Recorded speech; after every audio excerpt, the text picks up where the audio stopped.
Good morning, everybody. I'm not giving the special music for today, but I am giving the message. Can we have the scripture reading back on the screen, please?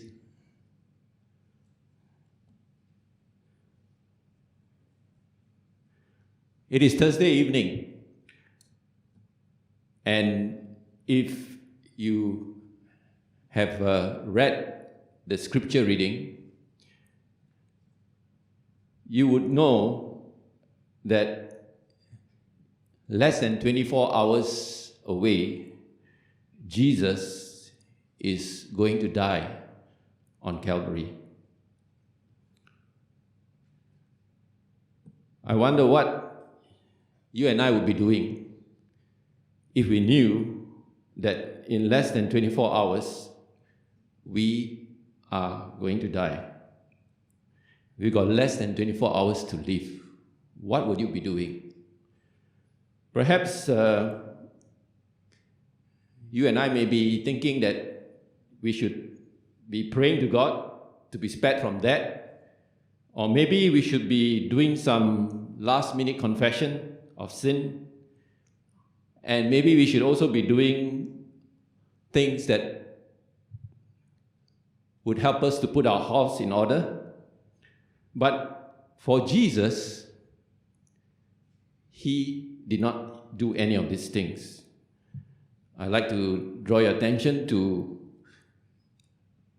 the scripture reading that is on the screen, John chapter 13. It says in verse 1 that now before the feast of the Passover, Jesus, knowing that his hour had come, that he would depart out of this world to the Father, having loved his own who were in the world. Jesus knew that he was going to die. As we begin looking at this passage of scripture, it is critical to observe that Jesus not only, John emphasizes the fact that Jesus not only knew once, but he used the word twice. In the first verse that I've just read, now before the feast of the Passover, when Jesus knew that his hour had come, that he should depart from this world to the Father. He knew that he was going to die. He knew that he's going to leave this world soon. In verse 3 of the same chapter, Jesus, knowing that the Father had given all things into his hands and that he had come from God and was going to God. In verse 3, it tells us that Jesus also knows the things that the Father had given into his hands and that he had come from God and he's going back to God. It's important for us to understand the context of these passages in the light of the foot washing that Jesus was going to do on his disciples. Because if you look carefully at the first three verses, it helps us to answer the three most important questions in life. And Jesus answered these questions himself. The first question, who am I? Have you ever asked yourself that question? I remember as a young man, still in school, I always thought about the meaning of life. And I always thought, why am I here? Who am I? Who am I really? And the second question that will come, why am I here? Why am I here? And third question that needs to be answered is, where am I going? Who, why, where? The three W's of life. If you don't address these three questions, you would never find meaning in life. Who am I? Who am I? You might have heard about this story that happened in the airport when one day an airline flight was cancelled due to bad weather. And there was only one ticketing agent at the counter who was trying to rebook all the travelers whose schedules had gotten messed up. So one passenger, he became very irate and became very impatient, and he pushed his way to the front and slammed his ticket down on the counter. And he said to the ticketing agent, he said, I have to be on this flight and it has to be first class. The agent politely said, I'm sorry, sir. I'll help as soon as I can. But I have to take care of these other people first. The man became even more angry and shouted, do you have any idea who I am? Without hesitating, the ticketing agent picked up the microphone and over the PA system made this announcement to the hundreds of people in the terminal. Paging, may I have your attention, please? May I have your attention, please? We have a passenger here at gate 4 who does not know who he is. If anyone can help him find his identity, please come to gate 4. The man, embarrassed, backed off, and the crowd of people burst into applause. Okay, regardless of who the man was, whether he was rich or famous or little or both, he certainly didn't have the respect of the people at the terminal that day. Well, it's hard to respect someone who considers themselves the most important person in the room and puts his or her needs ahead of everybody else. Who am I? Who are you? Did Jesus know who he was? Yes, he did. He knew who he was.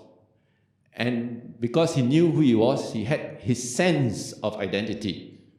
His sense of identity. And the next question, Jesus knows where he's going. He's going to die and return to the Father. Jesus answered that second question, where am I going? Actually, he answered the second question, why am I here? He answered that second question in this passage of Scripture. We will come back to that. And thirdly, where am I going?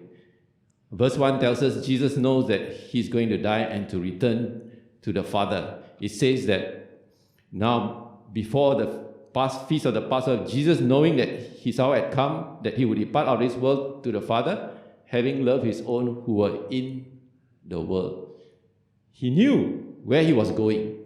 He knew where he was going. Who am I? Why am I here? Where am I going? But it's also interesting to note that before we move on,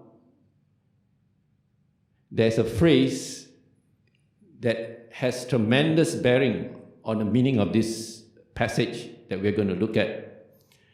It says, also, in verse 1, towards the last part, having loved his own who were in the world, he loved them to the end. He loved them to the end. Who were these people? Who were these people? What was Jesus doing in the final hours of his life? What was he doing to these people? Why did he do this to these people? Having loved his own who were in the world, he loved them to the very end. You know, for any kind of service that is acceptable to God, it can only come out as a result of our love and gratitude for what God has done for us. That we can do what God has done for us in return to do it to others.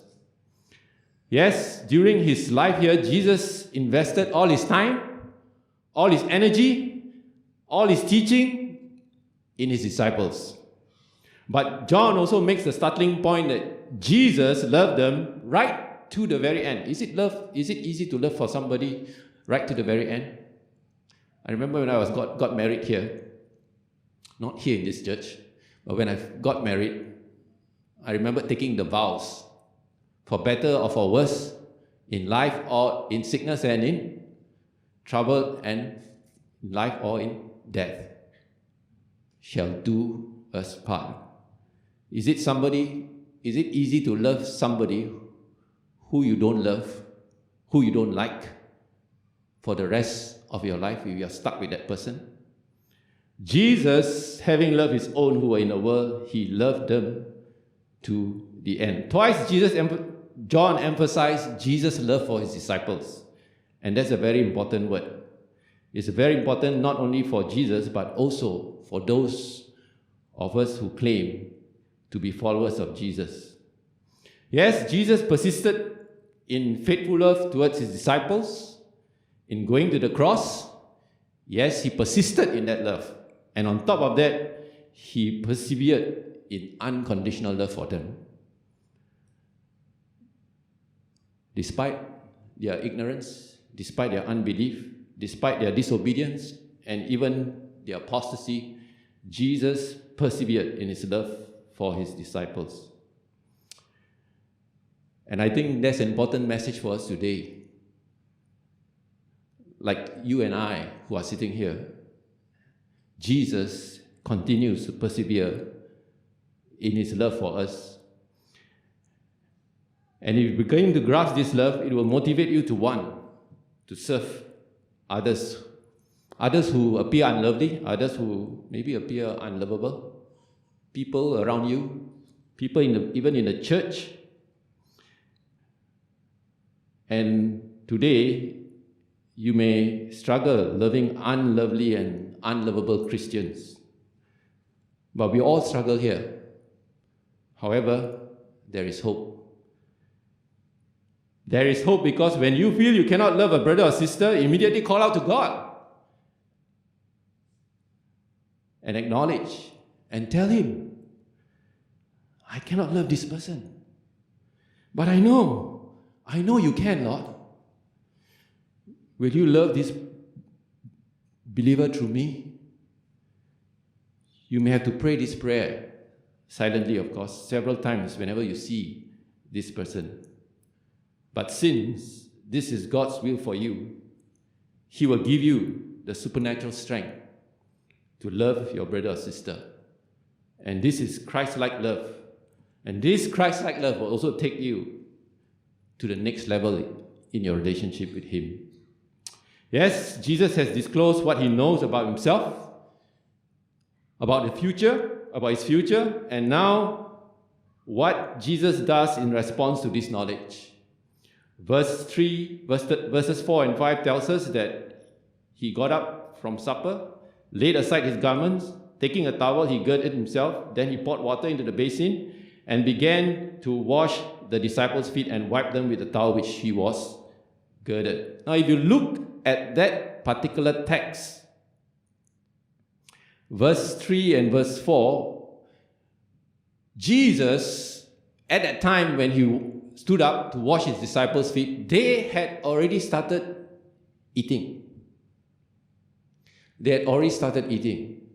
And it was a custom in those days for anybody who come into the house to have their feet washed. If there are no servant, then they themselves actually should do the washing of their own feet. But on that particular day, there was no servant. And I think that was intentionally done. Because the purpose of this supper was organized by Jesus Himself. Remember, He asked His disciples to go and get the colt, the donkey, and then to prepare supper. This was all His planning. And do you think He forgot to ask for a servant to be ready to wash their feet? No, I think He intentionally did it. And remarkably, while they were having supper, Jesus got up. Why didn't the disciples get up and wash their feet? Or even if they want to go the second mile to wash one another's feet? Well, I think they were too preoccupied with their I problem. Who would be the greatest I, the capital I. And as a result of that, when they are too preoccupied with their own selves, they don't think of anything else but themselves. It's also remarkable that that text says that Jesus did 7 things. He did 7 things, and in between that 7 things, the disciples could have got up and interrupted Him. Firstly, He says Jesus got up from the supper. Secondly, He laid His garments aside. Now, at that point in time already, any of the disciples could have intervened, Thirdly, He took a towel. That is a very obvious sign. What was He going to do? And yet, none of the disciples even moved to take the towel away from Him. Number 4, he girded himself. And then he even went to the extent to pour water into the basin. And then he began to wash the disciples' feet. 7 places or 7 instances when the disciples could have intervened, but they did nothing. Got up from supper, he laid his garments, taking a towel, he girded himself, he poured water into the basin and began to wash the disciples' feet and wiped them with the towel which was girded. I don't know what was going through Jesus' mind when he washed the feet of the disciples. I don't know what was going through his mind. There were 12 pairs of feet that he had to wash. And when he came to Thomas, not me of course, he said, these feet, this person's feet that I'm going to wash is going to doubt, is going to cast doubt about my resurrection. It has this is feet of unbelief. This is the feet of unbelief. And then he went over to wash Peter's feet. Of course, Peter created some dramatization in the text which we won't look at. I said, this particular guy's feet, he's going to deny me. Not once, not twice, but 3 times. And then, of course, he went to the most famous feet of all, the feet of Judas. Do you think he hesitated in washing Judas's feet? I don't think so. He gently picked up those feet, and then he sprayed water on it with his hands, and then he wiped his feet gently. He knew what was going to happen to these 12 pairs of feet less than 24 hours later. Many of them, after having their feet washed by Jesus, in less than 24 hours, they are going to look at their feet. They are going to look at their feet, and they are going to be reminded. They are going to be sadly reminded of what they have not done, of what they have not done and what they should have done. Yes, Jesus washed the feet even of his betrayer. My Bible doesn't say that, and he washed all the disciples' feet except Judas. No, he said he washed all the disciples' feet. And when we think of it, what has feet washing got to do? What has feet washing got to do with the ministry and life of Jesus here? Feet washing was only meant for, it's actually the job of a servant.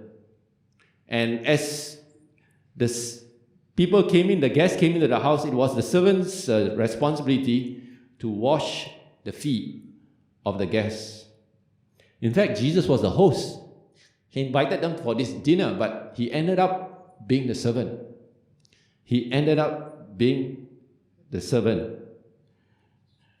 And we know too that when he had finished washing their feet, he took his garments in verse 12, reclined at the table again, and he said to them, "Do you know what I've done to you?" A classic example is Peter. He refused to allow Jesus to wash his feet.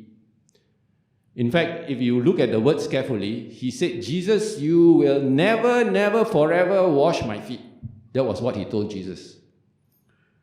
But Jesus told him, "What I'm doing, you now do not know, but you will know later." Yes, all of them knew later what Jesus did for them. "For I gave you an example that you should do as I did to you. I say to you, a slave is not greater than his master, nor is one who sent greater than the one who sent him. If you know these things, you are blessed if you do them. You are happy if you do them." If they had washed each other's feet, they would be happy. They would have received a very, very special blessing. Have you washed somebody's feet today?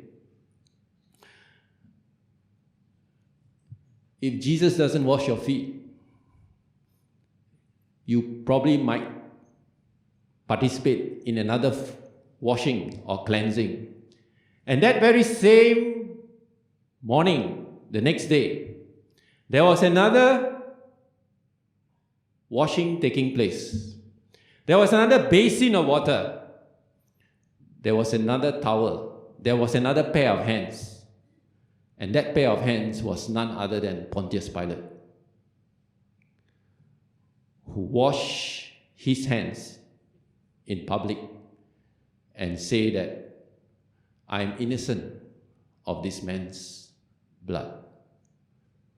If you don't allow Jesus to wash your feet, then you might participate in that washing that Pontius Pilate himself participated. Wash one another's feet. In closing, I would just like to relate an incident, a story of this man called Charles Plum. Some of you might have heard this story before. As you think of ways to wash the feet of others, think also of those who have washed your feet. Charles Plum, a United States Navy fighter pilot, flew in Vietnam on his 75th combat mission. That means after 75 missions, he was shot down by a surface-to-air missile. He ejected and parachuted into the jungle. Captured by the Viet Cong, he spent 6 years as a prisoner of war before he was released. One day, his wife and he, this is after his release, and they were back in the United States, were sitting in a restaurant when they were approached by a stranger. And this stranger came up to him and looked at him and said, "You're Plum," Not Plum, in that sense that you're, on the plum side. His name was Plum. "You flew jet fighters in Vietnam from the aircraft carrier Kitty Hawk. You were shot down." This person could come in front of him, tell him what had happened, and give a summary of his life. Taken aback, Plum said, "That's right. How in the world did you know that?" "Because I was the one who packed your parachute." Plum guessed in surprise. The man shook his hand and added, "I guess it worked after all, I guess it worked after all." It sure did. If your parachute hadn't worked, I wouldn't be here today. That night, Plum couldn't sleep.